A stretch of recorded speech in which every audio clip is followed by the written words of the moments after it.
No matter if points are gained or points are lost, there will be much to discuss. For analysis regarding tonight's Winnipeg Jets game, here are Dave Manouk, Ezra Ginsburg, and your host, Drew Mandel. The Illegal Curve post-game show, presented by PlayNow, the official sports betting partner of the Winnipeg Jets, starts now. Well, folks, I can guarantee you one thing before we get into this Illegal Curve post-game show of the Jets and the Utah Hockey Club game tonight. I can tell you one thing's for sure. On Wednesday night, Boston Pizza on Taylor Avenue. It's going to be way more entertaining on Wednesday night than this game was tonight. This post-game show is going to be way more entertaining than this game was tonight. Sort of one of the least... I felt, one of the least anticipated games on the calendar, I would say, coming 2 days after the end of that homestand. It's a Monday night at a weird time. Everything about this to me sort of just said this is going to be a bit of a dud for the Winnipeg Jets. And I might have to go out and buy a lottery ticket, folks, because this was as dud of a dud as the Jets have done this so far this season, losing 5-2 to the Utah Hockey Club, Ezzy. Yeah, good evening, boys. Yeah, well, I mean, at the very least, it was entertaining in the third period when the Jets scored a couple of goals and made it a 2-goal game. But certainly, Drew, the first couple of periods were pretty atrocious, and it kind of went from bad to worse. Obviously, Utah scores late in the second period, and then there's another couple turnovers, and the Jets find themselves down 4-0. I agree with you. This isn't a game that I think a lot of Jets fans were looking forward to. And it's an odd situation. We talked about it, odd part of the schedule where the Jets play in Utah, then they stay on the road, play Colorado, and then they come back home and play Utah again. So we saw Mark Scheifele, and how did they miss that high stick, by the way, on Kesselring? I think they called it a follow-through. Oh, my guess. Yeah, I guess that's the only reason, right? And obviously Scheifele goes after Kesselring. Connor jumps in there. So, yeah. It's not a 2-game series, but it kind of is a 2-game series. So there's going to be a little bit of bad blood spilling over into the game on Friday at home, right? But, I mean, the Jets just they weren't managing the puck well. Their passing was horrible. Mm-hmm. And the turnovers, you give Utah credit. They capitalized on these egregious turnovers. And look, Logan Cooley, Clayton Keller, Nick Schmaltz, guys, like that's a bona fide first line. Like this is Clayton Keller, as far as I'm concerned, is one of the more underrated players. Like he's on pace for, I think, an 86 point season this year. Obviously, Logan Cooley, he's almost matched his career high in his rookie season last year. And guys, let's remind ourselves, Dylan Guenther, 9th overall pick, who was 4th on Utah in scoring, and Mikhail Sergachev, you didn't hear that name come up at all on the broadcast. He's 5th on the team in scoring. So they were missing 2 of their best players, and they still were up 4-0 on the Jets. So give Utah credit, but the Jets it was all self-inflicted tonight. It was a terrible performance by the Jets. Agreed with everything as he just said. Dave, I think from the Jets' perspective now, you just have to hope that whatever kept Adam Lowry out for a large chunk of this game. So if you're just joining us, Adam Lowry went out after, he slid into the end boards in the first period. But played the rest of the period, though. Played the rest of the period, did not come back out for the second period or the third. So as soon as we have some news on the Jets captain, we'll bring that to you here on the Illegal Curve post-game show. And then they lose Gabe Vilardi for a period of time as well, briefly after he collides with one of the Utah players. But from the Jets' perspective, just all around bad, and you just have to hope that it's nothing too serious with Adam Lowry. No, there's no question about it, and we'll see if Scott O'Neill has an update post-game when he speaks, which I would imagine is in the next 10 minutes, but this is it is definitely unfortunate that the Jets played the way they did, and, you lose Adam Lowry, and we've talked about it, but the fact of the matter is that Utah has not been a particularly good team in the last 10 games. They haven't been a particularly good team at home.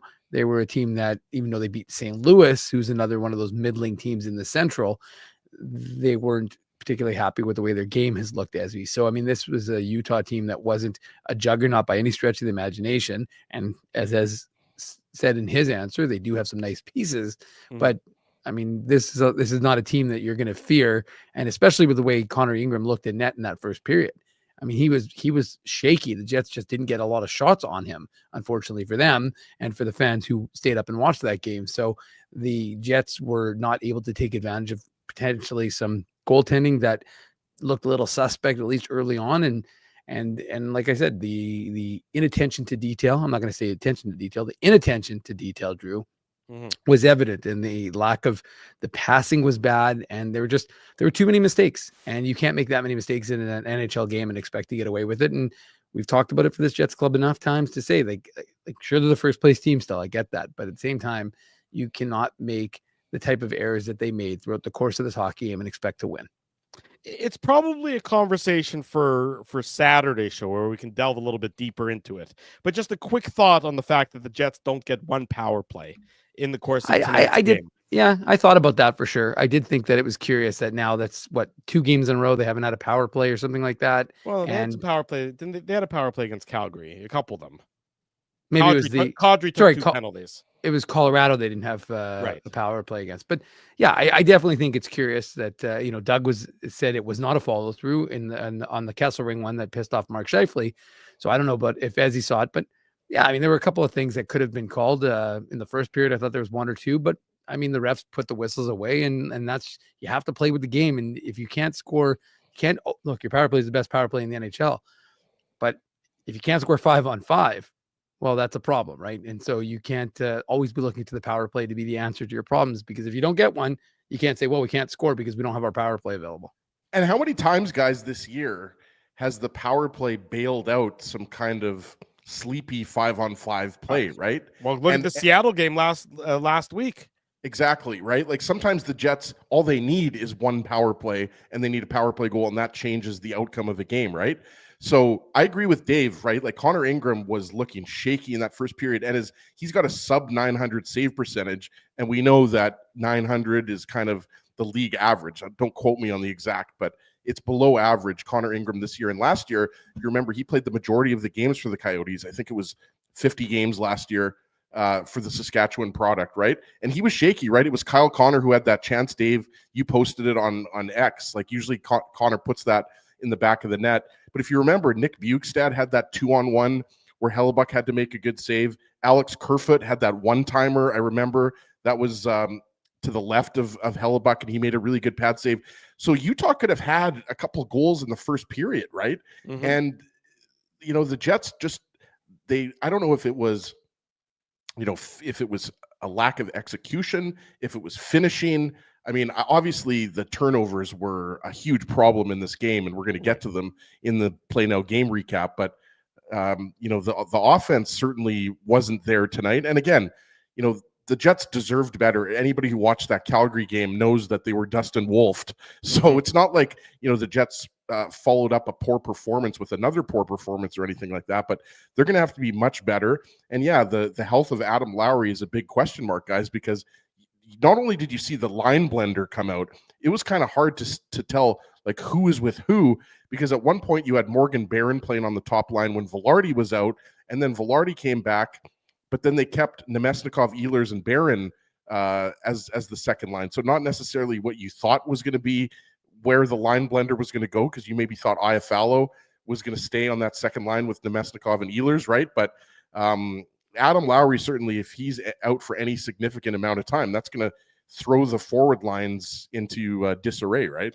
It's hard to believe that it's an overwhelmingly serious injury because he came back and played. Maybe it's something precautionary, and we don't know. And as soon as we do know, we'll give you some more information. But it's hard to believe that would be anything too serious, considering he played the remainder of that first period. But just putting that out there. And briefly, before we get into the PlayNow game recap, over the last month, the Jets have drawn the third fewest penalties in the entire NHL. Only the Islanders and the LA Kings have drawn fewer penalties than the Winnipeg Jets. So something probably we can delve deeper in on Saturday morning's Illegal Curve Hockey show. I don't know how much more deeper you could like what does the Jets have to do to draw more penalties?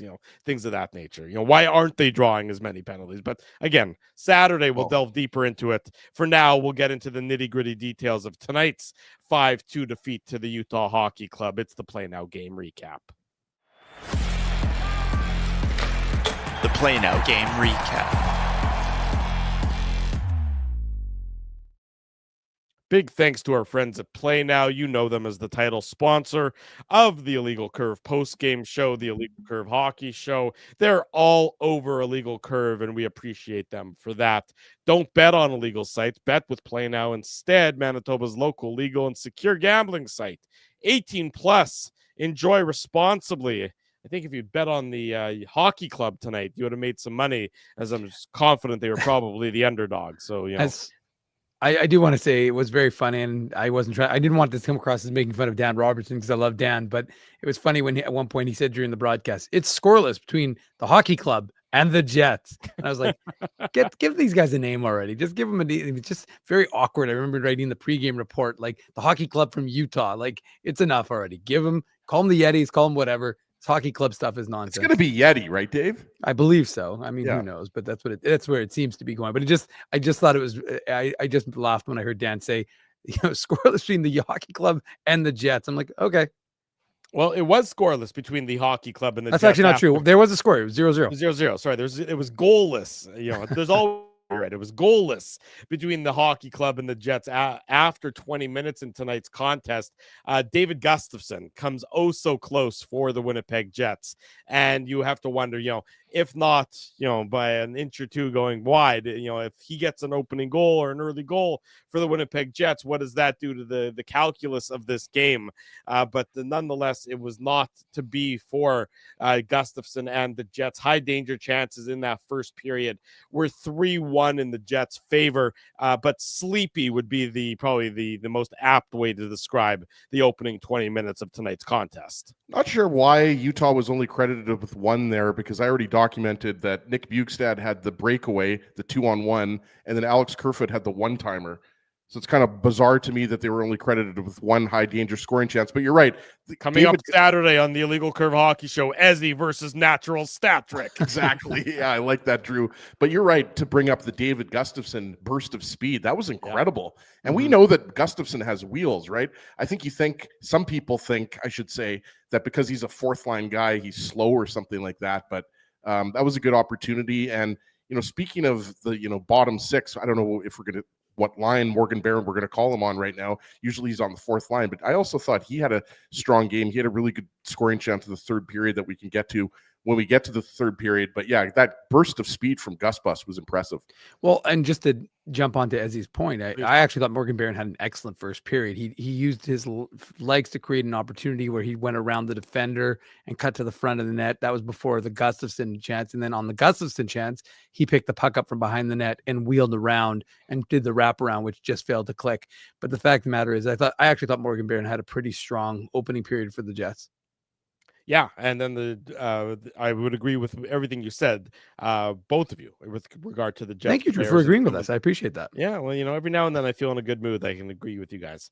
The Jets, the guys who are at the bottom of the forward group really were more prominent for a lot of tonight's game for the Winnipeg Jets. The hockey club, I'm going to try and call them the Coyotes, just so everyone's prepared. It's likely going to happen that they're going to get called the Coyotes. Again, for a lot of that second period, nothing going on, really dull. Jets do kill off the two penalties. They kill off the Pionk tripping penalty and the DeMello cross-checking penalty. So good that the penalty kill has continued to succeed for the Winnipeg Jets. But Oli Mata, he gets the opening goal with 4 minutes to go in the second period. It's his first of the season, assist to Nick Schmaltz and Clayton Keller. It's traffic in front. Sort of a bad turnover. Morrissey's trying to hit Scheifele in the neutral zone. Loose puck goes onto the stick of for Utah. Scheifele isn't able to pick the pass clean. It's onto the stick of Clayton Keller, if I'm not mistaken. Yep. He gets the zone. He gets it over to Schmaltz. Back to the point where Mata lets it go, and who's in front of the net as well is again Clayton Keller after he brings it into the zone, and he is causing chaos in front of Connor Hellebuck to let it be a 1-0 Utah lead at that point. Keller, of course, returning to the game after taking a puck that would have taken me out for a good 3 to 4 weeks. Well, yeah, and everybody saw the shiner that he had Yeah. below his eye, right? Like, and that's only going to get worse as the night progresses, right? He's probably going to have a pretty big It'll bump be there. purple and yellow and all sorts of colors. Yeah, I'm sure Bar Down is going to have some good pictures of Clayton Keller after tonight's game. But Drew, they originally credited the goal to Clayton Keller, right? And it's kind of funny, right? Like, I think it ends up going off of DeMello. When they showed the replay on TV, it looked like it went off of DeMello, but it was hard to tell if it went off of Keller then DeMello, or if Mata his shot went off of DeMello. And obviously, in the NHL war room, they decided that it was not Clayton Keller's goal; it was Oli Mata's goal. But yeah, I mean, you're right. There's a bit of a turnover in the neutral zone. Clayton Keller does a good job on the zone entry, brings in a lot of speed, and then I liked how Nick Schmaltz kind of slowed the play down, I should say. And then got it back to Oli Mata, who's got the big blast. I think that was his first goal of the year, if I'm not mistaken, right, boys? Yeah. You might have just mentioned that. Sorry, Drew, if you already mentioned that. But yeah, it wasn't a great second period for the Jets. We talked about, the first period wasn't exactly a Monet or a Monet or a Tippy Day, whatever it is. The first two periods were pretty mediocre for the Jets. Just happened. Tippy Day? It's from Seinfeld. Tippy Day is from Seinfeld? Monet, Manet, Tippy Day. Come on, Drew. I don't know which reference is that. I know the Monet. Well, I don't remember the Tippy. Well, I don't remember the Tippy Day. I don't. You know what? I can't tell you what exact episode it was from. I'm gonna have to Google. But yeah, okay. If you Google, doesn't matter. You guys, it was a Southern Gentleman. It's not one that's at the top of my recollection list, which is odd because usually I try and stay up to date on all these things. Well, anyways, I would just only add that this to me was emblematic of the way the Jets played, because here's Josh Morrissey, who just fires the puck in the neutral zone kind of wildly to nobody in particular. And it starts off the kind of sequence in order to, get that puck. I mean, he's got control of it in the neutral zone, right? And there's a little bit of pressure there, but he tries to fire it all along to the wall, and then there's just nothing. And then you Jets are just standing around.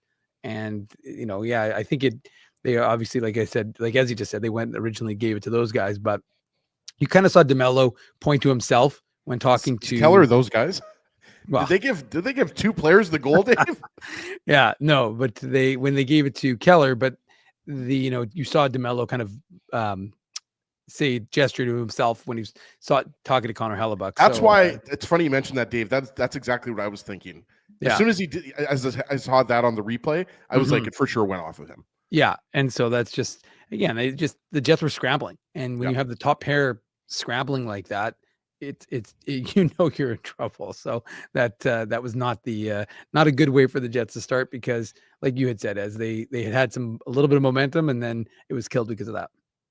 Yeah, 1-0 for the hockey club at that point, and then they make it 2-0 3 minutes and 42 seconds later. Logan Cooley, his 15th of the season, assist to Barrett Hayden. This comes with 18 seconds to go in the second period, and it's the timing of this one is just horrible for the Jets. They're in a good position, really, in the offensive zone, and then just an uncharacteristic error by Dylan Samberg. He's trying to keep the puck in.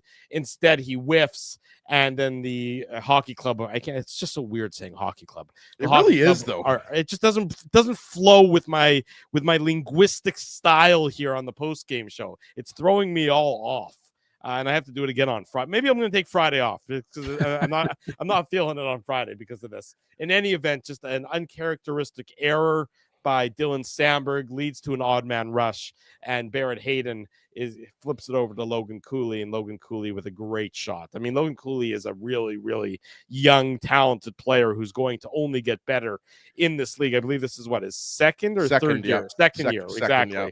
Yeah. 15 goals already. Just, this was not Dylan Samberg's best game. I mean, there's another, error where we're going to talk about that as well.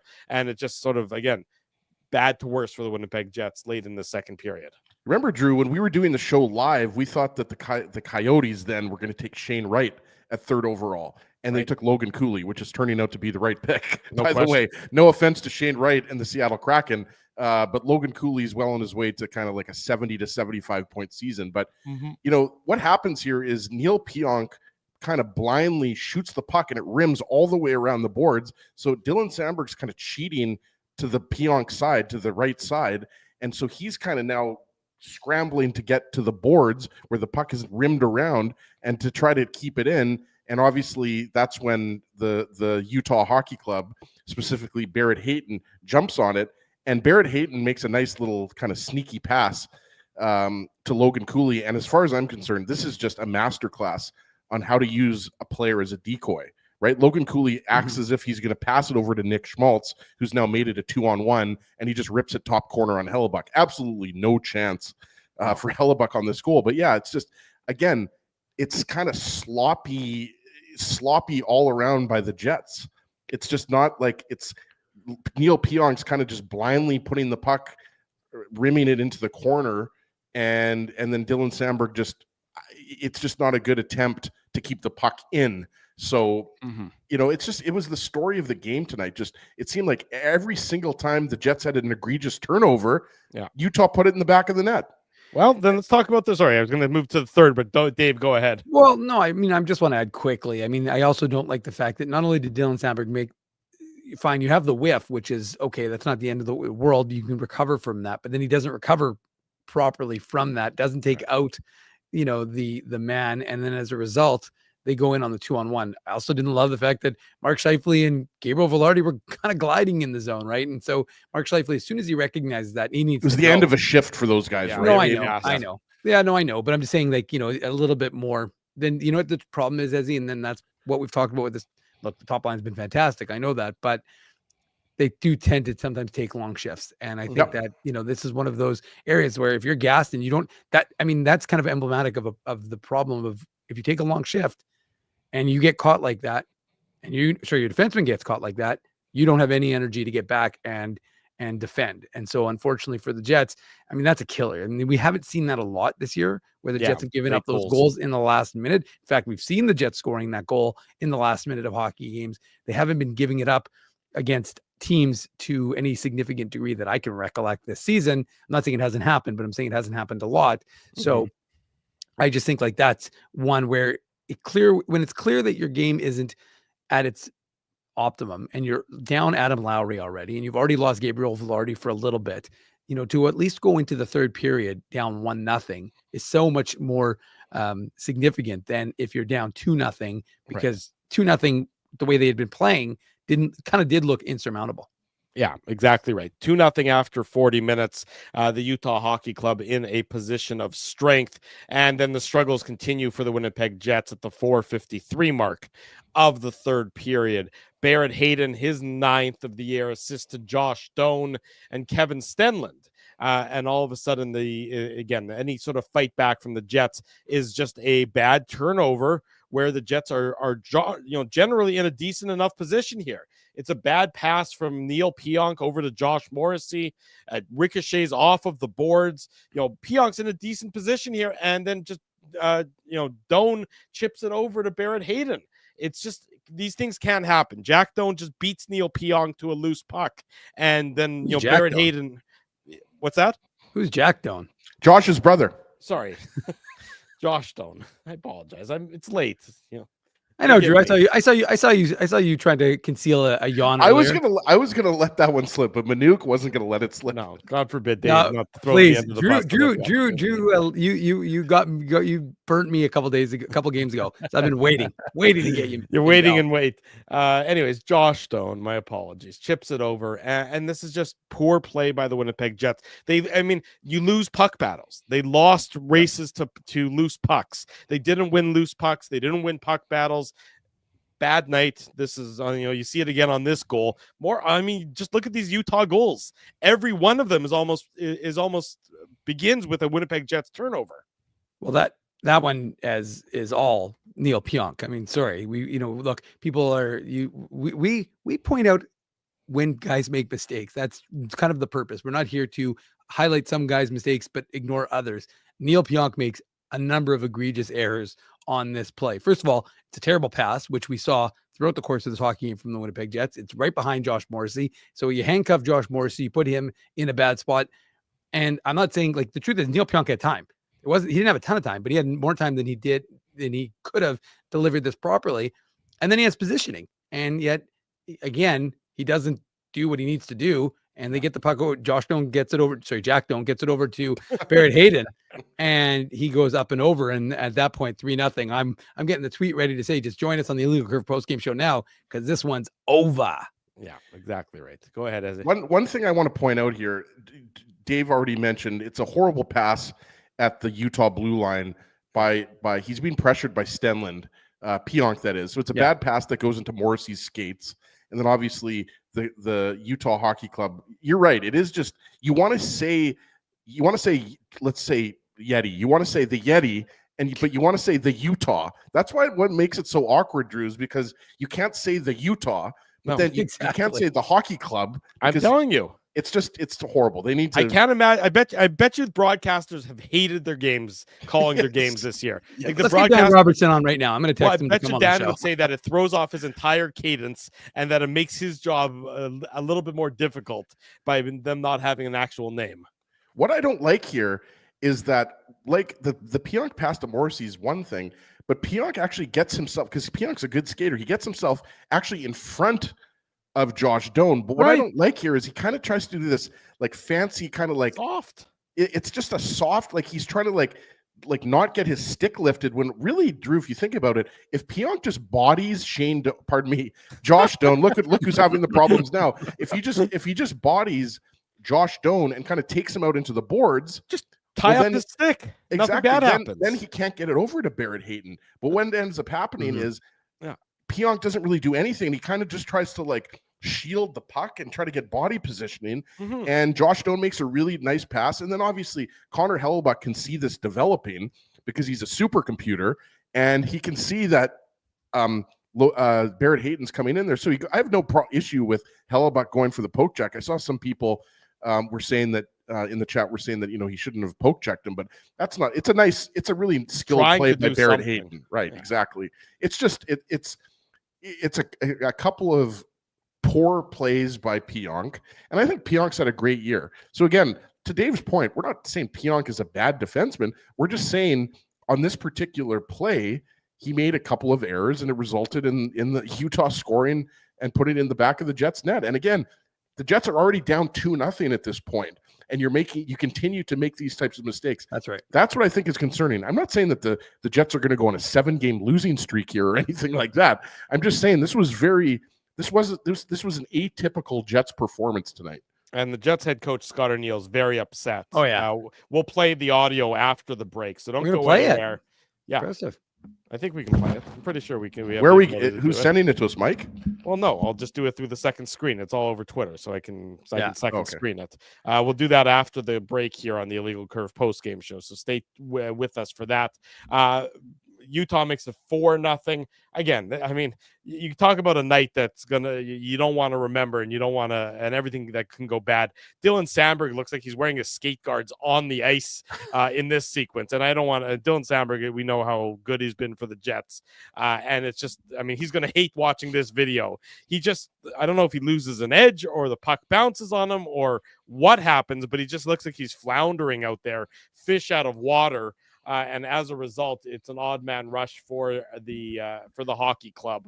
And it ends up with Michelli getting his 8th of the year, assist to Doan and Hayden, and real nice passing play. Don't get me wrong. But again, this is not a dangerous play here. There's not a lot about this that should be dangerous. The Jets have control of the puck deep in Utah's zone, and then it's like Keystone Cops moment where the puck somehow ends up in the back of their net, despite them being in a very advantageous position or appearing to be in an advantageous position for the majority of that sequence.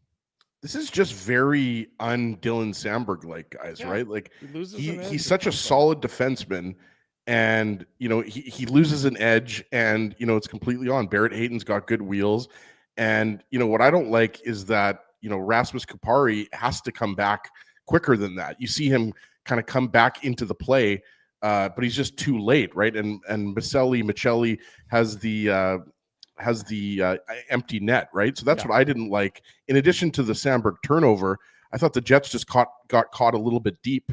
I think it was was it who else was out there? It was Kupari, Perfetti, and Niederreiter, or Kupari, Might have been Perfetti, Connor, and actually. Connor. Like I think that's it what was it was. It was hard to keep Yeah, it was track of what the Connor, it was lines were. Perfetti, and it was Kupari. There you go. So, but Kupari's the I wouldn't center. think they've played a lot of games. I don't think they have a lot of minutes together this year. No, they don't. And so that's what I don't like is that Kupari just doesn't get back quick enough to take away. Like it's a 2-on-2 situation, but because Maselli just outworks, outskates Rasmus Kupari, then it becomes a 3-on-2. So again, just overall, guys, just a sloppy performance by the Jets. Like there's really not much more that you can say. Like it got ugly in the third period. And before this, I mean, remember it's 4-0 now, and the players are handling the puck like it's a grenade. I mean, guys, Alex Iafallo made half a dozen mistakes. Cole Perfetti was completely invisible for 99% of this hockey game. And that's not this game. It's not like this is a unique game. Cole Perfetti has got to step up his game big time because he's invisible. I'm sorry. And like I've said, he is not a driver. He is a complimentary piece, but right now he doesn't even look complimentary. So I understand that they've changed things up and his role has changed, but that means he's generally playing against weaker competition. And one of the things you need to see from him is production. And you're not seeing it. You're not even seeing those opportunities, the close chances. That's what you need to see. And you're not seeing it from him. So Cole Perfetti has got to get better because, I mean, look, we're obviously going to get into the next couple of goals, but like I said, Utah's not even a good hockey team. Sorry, they're not. They're the other thing, Dave, too, I wanted to point out, like, I'll be honest, I haven't watched a lot of Utah this year, but no, none of us have. What were their big moves that they made in the offseason? They brought in John Sergachev? Marino. They brought in John Marino and they brought in Sergachev. Sergachev. Mhm. Marino, I don't know if many people noticed he was out there. That was his third or fourth game of the season. He hasn't played. Sean Durzee's missed the entire year with shoulder surgery, right? Right. So those are significant Sergachev didn't play tonight. Well, and he's played that's only the second game he's missed this year. Right, but saying, the point is Dursey, John Marino, Mikhail Sergachev. I mean, Dylan Gunther's out of the lineup now. He's day-to-day. I don't think he's going to be out long-term. But all I'm trying to say is those are key injuries on their back end. But you're absolutely right. This isn't a very good team. No. The ceiling for this team was going to be a wild card spot, right? Yeah. And they still have a chance, I guess. But what are they, 6 or 7 points back of Calgary right now? So, well, I think they might be 4 now because of the win. No, but all I was going to say is, like, you know, you make mistakes like that against Colorado on Wednesday, or mistakes like that against Dallas. Well, it's 6 or 7-0. I mean, like, again, Utah is not as good as those teams. They're not as deep as those teams, right? So you're not going to get as burnt by them as you would by. But again, you handle the puck like it's a grenade. You make passes like you're in the AHL because that's the way it looked. Like that's what I'm used to watching in the AHL, where guys can't complete a pass and they killed each other's momentum. And that's what it looked like today. It looked like guys were handling the puck like a hand grenade. And so, you know, if you're going to do that, especially against good teams, you know, and again, I'm not suggesting that the Jets are going to have to win every game and they're going to have to play perfect hockey every single game. But, you know, well, like I said, Drew's going to get into the comments by Scott O'Neill. And again, I'm not surprised that he's taking it all on himself, because that's what, you know, coaches do. He wants to deflect away from his team. But at the end of the day, it's funny they say that, but, you know, as Kevin Cheveldayoff said in the thing, players play and coaches coach, whatever that means. But thanks. whatever the hell he said. And GM's GM. Yeah, GM's GM. But ultimately, at the end of the day, broadcast. The players didn't execute. And it's on the players. I'm sorry. You can say the coach can try and take ownership and responsibility, and he gets that for making those decisions, some of those decisions, but he's not the one out there passing the puck. He's not the one they're making, you know, the decisions on when to, like, even on that goal, guys, the 3 forwards saw Dylan Sandberg struggle. And then rather than immediately jumping back and having at least one guy get back into the D zone to try and cover for him, they stood around watching him. All 3 of those guys. No excuse for that. Yeah, no excuses, right. 4-0 for the Utah Hockey Club at that point in time. Jets get a couple goals to make it a little bit more interesting, a little bit of window dressing, if you will. As it turns out, it's Nino Niederreiter. He gets his 13th assist to Ehlers and Scheifele. That comes 28 seconds after Utah made it 4-0. And then about 3 minutes and 16 seconds later, Dylan DeMello gets his third of the year assist to Nikolai Ehlers and Dylan Samberg. The shot by DeMello was a big one. It is our Seagram's shot of the game. The Seagram's shot of the game. Big thanks to Seagram's for their continued support of the Illegal Curve post-game show. Night like tonight requires something hot, something where you feel the burn in your chest. It's a fireball kind of night. It tastes like heaven. It burns like hell. That is fitting for the Winnipeg Jets performance tonight against Utah. 4-2 at that point. That's as close as the Jets got. You were wondering, is there going to be an epic comeback? It did not end up being the case. Clayton Keller into the empty net. That's his 16th of the season. Assist to Nick Schmaltz, and it's a 5-2 final for the Utah Hockey Club versus the Winnipeg Jets. The Jets look to lick their wounds on Wednesday against the Colorado Avalanche. You'd hope and or expect a better performance, especially after the post-game comments that we're going to play. So the Jets head coach is bothered by tonight. Nick Ehlers was bothered by tonight. We'll find out Wednesday if the Winnipeg Jets are able to bounce back and arrest the current two-game losing streak. We'll be live at Boston Pizza on Wednesday. Join us. 8:30 p.m. is the puck drop. We will be there for an Illegal Curve watch party and the Illegal Curve post-game show. So we're looking forward to seeing the marquee say I see on Wednesday night. When we come back on this edition of the Illegal Curve post-game show, we'll do our best to bring you those comments from Scott Arneal. We'll do our best to bring you those comments from Nikolai Ehlers. Don't go anywhere. Drew Mandel, Dave Minuk, Ezra Ginsburg, the Illegal Curve post-game show continues on a Monday night. We want to thank you for not betting with PlayNow and choosing our illegal gambling site instead. Because we couldn't afford things like this without your money. So much of your money. Now you might have questions like, Do our profits benefit your community? No. Or bet with PlayNow, Manitoba's local legal and secure gambling site. Dining, entertainment, parking, and convenience, all in one spot. City Place is located in the heart of downtown Winnipeg, attached to the Canada Life Center. Whether you're working, living, or out for a night in the downtown, make City Place your go-to destination before or after the fun finds. Lunchtime, game time, anytime. Visit City Place at 333 St. Mary Avenue, next to Canada Life Center. Holt Dental, the new official dentist of Illegal Curve, has a philosophy rooted in two unyielding principles: genuinely caring about patients and providing outstanding service. Being a patient of Holt Dental means more than just checkups and treatments. It's taking the time to listen and talk to each patient so they can achieve the best long-term health, functionality, and aesthetics for their teeth, mouth, and gums.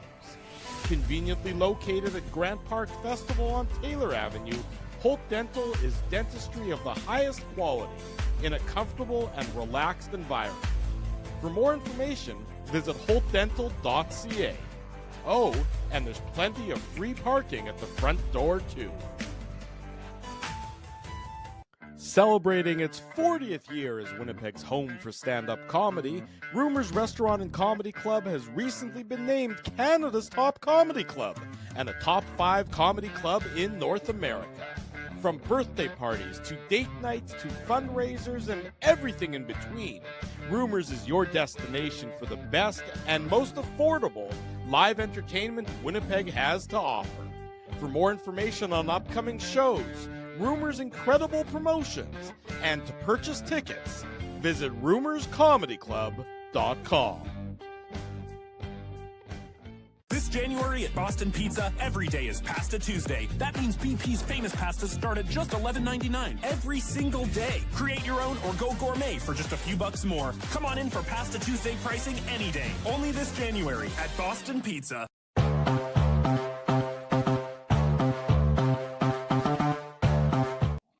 Welcome back to the Illegal Curve Hockey Show. Pardon me, the Illegal Curve post-game show. Drew Mandel, Dave Minuk, Ezra Ginsburg going to bring you the comments from Scott Arniel that I mentioned, the Jets head coach, very fired up tonight regarding his team's poor performance. But before we do, I just wanted to make mention and extend our condolences to the family of former Winnipeg Jets head coach Tom McVie, who passed away earlier today. The news coming out, he was 89 years old, so a nice longevity for Tom McVie, who of course led the Winnipeg Jets to the Avco Cup in 1979, and he was also the Jets head coach for their first 2 seasons when after they left the WHA and joined the NHL. A lengthy hockey career, starting in the ECHL, working in the AHL, NHL, coached the Washington Capitals, coached the New Jersey Devils twice, and this is at no means a reflection on him as a head coach, but I can promise you he's probably going to be the last ever NHL head coach that had 2 separate losing streaks of 25 games each. That he lost 25 games in a row with the Winnipeg Jets, and he also lost 25 games in a row with the Washington Capitals. So a great storyteller, a raconteur of the world of hockey, passing away. So I had to make mention of that on tonight's Illegal Curve post-game show. Condolences to his whole family, but of course everyone in Winnipeg a little bit before our time. But everyone of a certain vintage remembers the 1979 WHA champion Winnipeg Jets, and Tom McVie certainly was a key component of that. I made mention that Jets head coach Scott Arniel was an unhappy camper after tonight's game. Here is what he had to say. That was embarrassing. That was of all the games this year, that was the most embarrassing game for me, for our players. I take full credit. I got to be the one that has to hold these guys accountable and make sure we're better. That was embarrassing. We were from top to bottom. We did a horseshit job. Well, there you have it. Short, succinct, sweet, but certainly, right, accurate. But you don't usually hear Scott Arniel that fired up. But he was tonight after the Jets and the Utah Hockey Club game. Yeah, and obviously not surprising, boys, considering that they were down 4-0 in the third period, and it could have been worse. We talked about it, right? Hellebuck had to make a few really good saves in the first period to keep that first period scoreless. So, I mean, it's a couple of losses in a row, and there's a big game coming up against Colorado on Wednesday night. We'll obviously be at BP Taylor, so hopefully some of you in the chat are going to be able to join us. But I like to see that. I love to see emotion. Raw emotion is great. So, I mean, I'm not going to read too much into it. Obviously, he's unhappy. They didn't play well. And again, emotion's a good thing. Yeah, it certainly is. Nikolai Ehlers, equally emotional after tonight's game. He was unhappy with the performance of his team and his teammates. Here's what the Winnipeg Jets forward had to say regarding the Jets' performance tonight. If we don't, it's pretty simple. We don't play the right way. Long shifts, turnovers. And I mean, they're a good team. Like, you don't take anything away from them.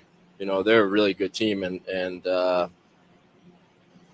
they dominated us today. It's as simple as that. But we're not winning the Stanley Cup with the way that we're playing today.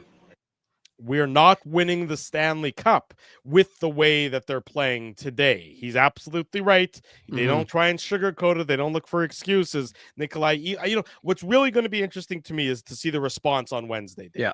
You heard Scott Arniel. You heard Nikolai Ehlers. The response on Wednesday is what matters most, I think, at this point in time. For sure. Words are just words, and it's easy to say after a game and take the slings and arrows and throw them at me, and don't blame the team. Well, no, it's the team that crapped the bed for most of that hockey game. So it's the team that has the responsibility to pick it up and show that that they care. And you could say, well, it's a hockey game in January. It's not that big a deal. It's not that big a deal. I would agree with you, but Nikolai Ehlers is absolutely right. You have become this team that plays a certain brand of hockey. And we've talked about it throughout the course of this season. This was game 47, I believe. And for most of the hockey games that we've watched this 24-25 season, the Jets have displayed a certain brand that is theirs, a certain style, that is there, regardless of winning or losing. You know the style that they're exhibiting, which Drew, for 700% of the time, Ezzy, they're winning, and 300% of the time they're losing. But for the most part, they've won this season with that style. Everyone in the chat recognize it, or who listens to the show on the podcast after recognizes what. Why, my mic just dropped. I was going to say, Dave, that was my mic drop. Up. That was my mic drop moment. I forgot to get the counterbalance on that. But I'm just saying that everyone would recognize what the style of play of the Winnipeg Jets is when they're playing that style. And from puck drop, anybody who watches this team, as most of the folks do, they know that this wasn't that style, and they can recover from not playing it perfectly, but not the way they played today. It was just way too inconsistent. And the funny thing is, I actually didn't think the first period was that bad. I'm not saying it was. It was the second and third periods that were really bad. And like we talked about, like the turnovers, there's going to be turnovers over the course of the game. We talked about it on the Barrett Hayton goal. The thing that, or was it the Michelli goal? I forget. The one where Rasmus Kupari was kind of slow on the back check and Sandberg turned the puck over. Whatever. It was the third or fourth goal. The point is that turnovers are going to happen in a game, but you have to deal with it. And okay, if you turn the puck over, then skate your buns off and get in on the back check and make a play, right? So it was just not an acceptable performance, and it's I think one of the reasons why Ehlers is that disappointed and Arneal's that disappointed, because they deserved at least a point in that game against Calgary. I can't emphasize that enough. Drew, you were in the stands for that game. I mean, they dominated that game. The Jets badly outplayed the Flames. Yeah, like, let's not kid ourselves here. Yeah, they should have got 2 points, let alone 1 point. And so to follow that up with this stinker in Utah, I'm not surprised that these guys are disappointed and they're voicing their displeasure. Well, upset they are. No update on Adam Lowry, by the way. That will likely come tomorrow. The Jets are scheduled to practice tomorrow, I believe at 2:00 Winnipeg time. I think so. Yeah, 2. Yeah, something like that. In Colorado. In Colorado. So they're going to travel to Colorado. It'll be a sort of a mid-afternoon Winnipeg time, and it'll be covered, of course, in its entirety on illegalcurve.com and everything available as well on our YouTube channel. Well, and there's a Moose practice in the morning, Drew. So I will, of course, let anyone know if people are missing from said Moose practice, which I suspect will not be an optional based on how they played this weekend against the Marlies. So if there's anyone missing that is of note, make sure you go to illegalcurve.com, and we'll have it, of course, in the Moose practice report, with in addition to, of course, updates on Nikita Chibrikov, the 2021 second rounder who left the game in the first. And in the last game on Sunday in the first, and he did not look good. And so we'll hopefully have an update on him on Tuesday, as well as Elias Salamonson, who is the 2022 second rounder. Looks like he's getting closer to a return. And I was told that Grand Rapids, this game against on Thursday, is a possibility for him. There you go, Dave M. Getting everything in there in the final seconds of this evening's edition of the Illegal Curve post-game show. I guess it's now this morning's edition, as the clock has struck midnight, which means we're all about to turn to pumpkins. So with that in mind, we'll thank everyone for joining us tonight here on the Illegal Curve post-game show. If you haven't already done so, smash that like button, subscribe to the podcast. Remember, Wednesday night, join us, Boston Pizza on Taylor Avenue, our home away from home. Come see how the Winnipeg Jets respond to tonight's defeat. How will they respond against the Colorado Avalanche? And of course, come spend some time with yours truly, Dave and Ezzy, on Wednesday night at Boston Pizza on Taylor Avenue. It's gonna be a good one. Big thank you to all of our sponsors: PlayNow, Rumors Restaurant and Comedy Club, Holt Dental, City Place, Seagram's. I mentioned Boston Pizza. Support these fine businesses because of their continued support of Illegal Curve Hockey. We'll see everybody for the next edition of the post-game show. That's going to happen on Wednesday night, live at Boston Pizza, and of course, also live on our YouTube channel. Until then, illegalcurve.com, the website, Illegal Curve YouTube channel, the subscription, the like, the smash, the podcast, the comments, all the good stuff. For Dave Minuk, for Ezra Ginsburg, I'm your host, Drew Mandel. Thanks, everyone, for joining us. This has been the Illegal Curve post-game show.